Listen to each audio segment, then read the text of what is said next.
Hello, I am Alex and today I am finally doing a book review again. So, long story short, blah. Today I am going to talk about this book. The Bookshop. Yeah, The Bookshop on the Shore, written by Jenny Colgan. It's a story about this young woman called Zoe. She is taking care of her kid, Harry, a very young child, alone because her partner, the father of her child, is a dickhead. Due to them being a dire economic situation, she's forced to take up this job as a housemaid and move along with Harry, to the Highlands of Scotland. And that was an incredibly bad Scottish accent. Anyways, yes, they're forced to go to the Highlands of Scotland, take up this job of being a housemaid and taking off this family, very problematic family with three very problematic children. One sort of very reclusive father figure called Ramsey. Father figure, I mean, he is the father. Oh, he doesn't talk much, but then he has a secret behind him and an absent mother. So, so is she gonna, crumble under the pressure from these three very problematic child, or is she going to, be like the mother figure in their life that they never had and try to solve all the problems in the family and soften the father as well, or or is she going to not fall in love with Boo? And it's okay. I'll just say it's a romantic comedy, as most of the books that I've read in my life are romantic comedies, because I am that sort of person. You see, here's the thing, yeah. When you are lacking any sort of romantic relationship in your life, you turn to drug. Yes. But anyways, let's talk about the good things that this book has. The thing that this book does really well is the characters. The characters, you feel like they're actual people because they're written so well and the personality are well fleshed out. And most importantly, I think a very important thing about writing characters in fictional books are that you see changes in them. Otherwise, the book would just be a flat line. But in this book, the main character Zoe, she went through so much changes from quite a bit just sick of the world, sick of all the bullshit, and developing and trying to help the children of this family and helping her own kid as well. The changes that the characters go on are quite fascinating.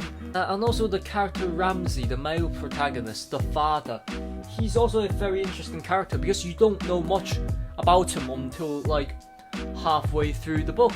When they first start off, he was a very cold character that you don't really care much about, but then as the story goes on, as you see more interaction between him and other characters, especially Zoe, you can see the reasons behind him, behind his kind of solitude and his refusal to even have much kind of emotion or just giving a shit about the world. And also this rom-com, right, as with many other rom-coms, I feel like to be like a good rom-com, I've said rom-com 3 times, to be a good rom-com, it needs to have some sort of believability. It's not even a word. It needs to be believable, it can't be too far-fetched, otherwise, the audience just think you're living in fucking cuckoo land.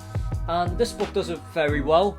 It has a very it gives a gritty background to the character, very realistic, down on their luck, economically or just family wise, they're very down on their luck, and they're characters that you can root by, which is very important when it comes to a comedy.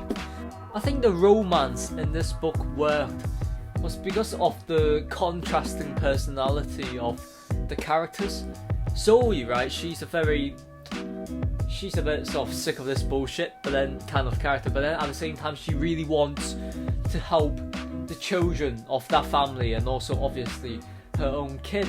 You can really see the passionate side of her, whereas Ramsey was quite cold. And then the character journey, the character development leads them to a sort of converging part, converging into each other and that is why the romance worked, instead of just, you know, like many other romantic fiction out there where the romance just sort of developed like ram bam bam, all happen in about like 3 pages. This book, right, it takes time, it takes words, and it takes sort of story to actually develop the relationship between the 2 characters and some interaction between them.